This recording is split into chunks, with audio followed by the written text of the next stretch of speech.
আমি সুস্মিতা, মায়ের হেসেলে আপনাদের স্বাগত জানাই। আবার চলে এলাম নতুন দিনের নতুন একটা রেসিপি নিয়ে। আজকের রেসিপি হলো খাসির চর্বি দিয়ে এঁচোড়। দারুণ লাগে এই রেসিপিটা খেতে, আর এই শীতের দুপুরে গরম গরম ভাতের সঙ্গে জাস্ট জমে যাবে। তো এখানে দেখে নিন, দুটো আমি এঁচোড় নিয়েছি, বেশ ছোট ছোট এঁচোড়গুলো দুটো নিয়েছি। তার জন্য এবার ভালো করে আমি ছাড়িয়ে নিয়ে, আর উপরের যে শিরাটা থাকে সেই শিরাটাকেও ভালো করে ছাড়িয়ে নিয়েছি। আর বেশ বড় বড় ডুমো ডুমো করে কেটেছি, যাতে ছোট এঁচোড় যাতে না বোঝা যায়, তার জন্য বেশ বড় বড় করেই আমি পিস করে নিয়েছি। আর এখানে নিয়ে নিয়েছি পরিমাণ মতো আলু। আলু আমি 3 পিস নিয়েছি, বেশ বড় বড় করেই কেটেছি। আর নিয়ে নিয়েছি 3টে মিডিয়াম সাইজের পেঁয়াজ, একটা টমেটো, আর ঝালের জন্য লঙ্কা ভালো করে কেটে নিয়েছি। লঙ্কাগুলোকে চিড়ে নিয়েছি। এবার নিয়ে নিয়েছি খাসির চর্বি। চর্বিগুলো দেখুন অসাধারণ চর্বিগুলো, আর এই চর্বিগুলো দিয়ে আমি রান্না করব, তাতে খেতে কিন্তু দারুণ লাগবে। আর নিয়ে নেব আদা রসুন জিরের পেস্ট। এবার গ্যাসটাকে অন করে দিয়ে আমি কড়াই চাপিয়ে দিলাম, আর কড়াইটাকে বেশ ভালো করে গরম করে পরিমাণ মতো সর্ষের তেল দিয়ে দিলাম। আর এখানে ভালো করে তেলটাকে গরম করে নিয়ে আমি প্রথমেই এঁচোড়টাকে নুন আর হলুদ দিয়ে ভালো করে ভেজে নেব। আমি প্রেসারে দিইনি, আমি পরে প্রেসারে ভালো করে কষিয়ে নিয়ে আমি সিটি দেব। ওর জন্য আমি আগে ভালো করে নুন আর হলুদ দিয়ে এই এঁচোড়টাকে ভালো করে আমি ভেজে নেব। এইভাবে আপনারা একবার বানিয়ে খাবেন, তাতে কিন্তু স্বাদ অসাধারণ লাগে। যে কচি এঁচোড়ের যে একটা কষ থাকে, এইভাবে রান্না করলে কিন্তু যে কোষো ভাব, সে কোষো ভাবটাও লাগবে না, খেতে কিন্তু অসাধারণ লাগে। দেখুন ভালো করে আমি নুন হলুদ দিয়ে এখানে ভালো করে ভেজে নেব। দেখুন ভালো করে ভাজা হয়ে গেছে। এবার একে একে এঁচোড়গুলোকে তুলে নেব। তা আমার এখানে আমার চ্যানেলে যদি নতুন বন্ধু হয়ে থাকেন, তাহলে চ্যানেলটাকে সাবস্ক্রাইব করে পাশে থাকা বেল আইকনটিটাকে প্রেস করে রাখবেন, যাতে আমি কোনো নতুন রেসিপি ছাড়ার সঙ্গে সঙ্গে সবার আগে আপনাদের কাছে নোটিফিকেশান চলে যায়। এখানে দেখুন এঁচোড়গুলোকে আমি তুলে নিলাম। এবার আলুগুলোকে নুন আর হলুদ দিয়ে ভালো করে ভেজে নেব নাড়াচাড়া করে। যত সুন্দর করে আলু আর এঁচোড়টাকে ভাজবেন, ততই কিন্তু খেতে সুন্দর লাগবে।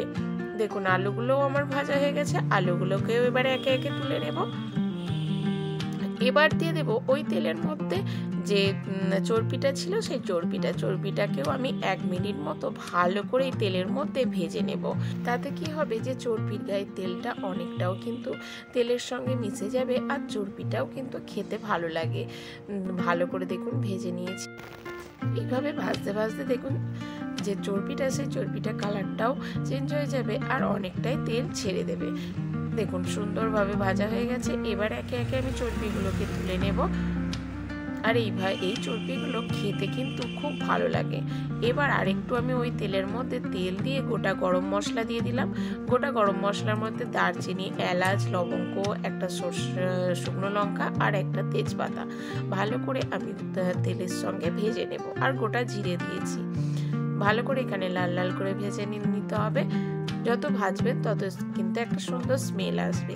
সুন্দর করে এখানে গরম মশলাটাকে ভেজে নিতে হবে। এবার কেটে রাখা যে পেঁয়াজটা ছিল, সেই পেঁয়াজটাকে আমি একটু লবণ দিয়ে ভালো করে এখানে পেঁয়াজটাকে ভেজে নিতে হবে।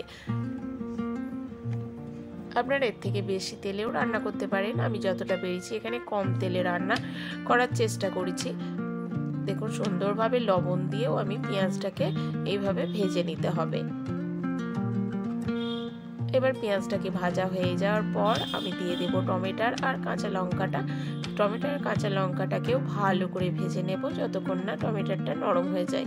দেখুন সুন্দরভাবে এখানে পেঁয়াজ ও টমেটো নরম হয়ে গেছে। এই সময় দিয়ে দেব আদা রসুন জিরে পেস্ট। এখানে আমি 2 থেকে আড়াই চামচ মতো আদা জিরে পেস্ট এখানে ব্যবহার করেছি, আর রসুনের। আর গুঁড়ো মশলার মধ্যে এখানে কালারের মধ্যে দিয়ে দিয়েছি হলুদ আর কাশ্মীর লঙ্কা আর একটু ধনের গুঁড়ো। এবার একটু জল দিয়ে সব কিছু মশলা সুন্দরভাবে এখানে কষিয়ে নিতে হবে। আমি জলটা দেওয়ার কারণ হলো, আমি তেলটা এখানে কম ব্যবহার করেছি বলে এখানে জলটা আমি দিয়েছি।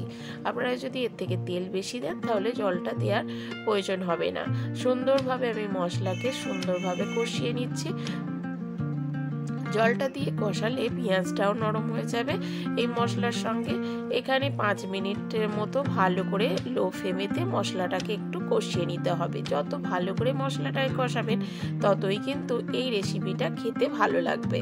দেখুন সুন্দরভাবে মশলাটা কষিয়ে প্রায় হয়েই এসেছে। এবার ভেজে রাখা এঁচোড়, আলু আর যে চর্বিটা, সেই চর্বিটা সব কিছুই আমি দিয়ে ভালো করে আবারও আমি 5 মিনিট ধরে এইভাবে লো ফ্লেমে আমি কষিয়ে নেব। যত সুন্দরভাবে এই এঁচোড়ের সঙ্গে কষাবেন ততই কিন্তু দেখবেন তেল ছেড়ে দেবে। এবার 5 মিনিট ধরে হালকা আঁচে হালকাভাবে আমি কষাবো। আপনারা দেখলে বুঝতেই পারবেন কত সুন্দর কষানো হয়েছে। যে কোনো রান্নায় দেখবেন একটু ধৈর্য সহকারে এইভাবে কষিয়ে নিলে তাতে কিন্তু টেস্টটা আরও দ্বিগুণ বেড়ে যায়। যত কষাবেন ততই কিন্তু টেস্টটা বাড়বে। দেখুন কতটা মশলাটা পুরো ভাজার সঙ্গে মিশে গেছে। এবার আস্তে আস্তে এবার তেলটা ছাড়া শুরু করবে। আর আমি একদিকে গরম জল চাপিয়ে দিয়েছি, যেহেতু এখন শীতকাল, জল অনেকটাই ঠান্ডা থাকে। তার জন্য বলবো যে কোনো রান্নার রেসিপিতেই আপনারা জল ব্যবহার করবেন, তাতে কিন্তু খুব তাড়াতাড়ি যে কোনো রেসিপি সিদ্ধ হয়ে যাবে আর খেতেও কিন্তু খুব সুন্দর লাগে আর রান্নাটাও তাড়াতাড়ি হয়ে যাবে। দেখুন সুন্দরভাবে মশলাটা কষানোর পর এখানে আমি পরিমাণ মতো গরম জল ব্যবহার করে দিলাম। এবার ভালো করে আবারও কিছুক্ষণ এইভাবে নাড়াচাড়া করে নেব, যাতে সমস্ত মশলা ও যে এঁচোড়গুলো জলের সঙ্গে মিশে যাক। দেখুন সুন্দরভাবে এখানে মশলাগুলো আমি জলের সঙ্গে মিশিয়ে দিলাম। আমি আমার এখানে পরিমাণ মতো জল ব্যবহার করেছি, আপনারা এখানে জল বাড়িয়েও নিতে পারেন আবার কমিয়েও নিতে পারেন। সুন্দরভাবে দেখুন গ্রেভিটা ফুটে গেছে। এবার আমি 3 থেকে 4টে সিটি দিয়ে নেব। প্রেসারের মুখ বন্ধ করে দিলাম আর এখানে হাই ফ্লেম দিয়ে আমি এবার লো ফ্লেমে করে 3 থেকে 4টে সিটি দিয়ে নেব। তো আমার সিটি দেওয়া হয়ে গেছে। এবার প্রেসারের মুখটা খুলে দেখিয়ে দিচ্ছি আপনাদের এঁচোড়টা কত সুন্দর সিদ্ধ হয়েছে আর দেখতেও দেখুন কত লোভনীয় হয়েছে। দেখুন খুব সুন্দর এঁচোড়টা সিদ্ধ হয়ে গেছে। এবার আমি দিয়ে দেব গুঁড়ো গরম মশলা। গুঁড়ো গরম মশলা দিয়ে ভালো করে সমস্ত কিছু মিশিয়ে দিয়ে আরও আমি 10 মিনিট এইভাবে গ্যাস অফ করে রেস্টে রেখে দেবো, যাতে গরম মশলার যে ফ্লেভারটা সেটা সব কিছুর সঙ্গে মিশে যায়। এবার গরম ভাতের সঙ্গে সার্ভ করব, তা অন্য পাত্রে তুলে নিলাম। তা আজকের এই এঁচোড় দিয়ে চর্বি আপনাদের কেমন লাগলো এই রেসিপিটা অবশ্যই কিন্তু কমেন্ট করে জানাবেন। আর বাড়িতে এইভাবে যদি বানিয়ে না খান, অনুরোধ রইল এইভাবে একবার অন্তত বানিয়ে খাওয়ার। আর সম্পূর্ণ ভিডিওটা দেখার জন্য ধন্যবাদ। ভালো থাকবেন, সুস্থ থাকবেন, ঘরোয়া রান্নাবান্না খাবেন।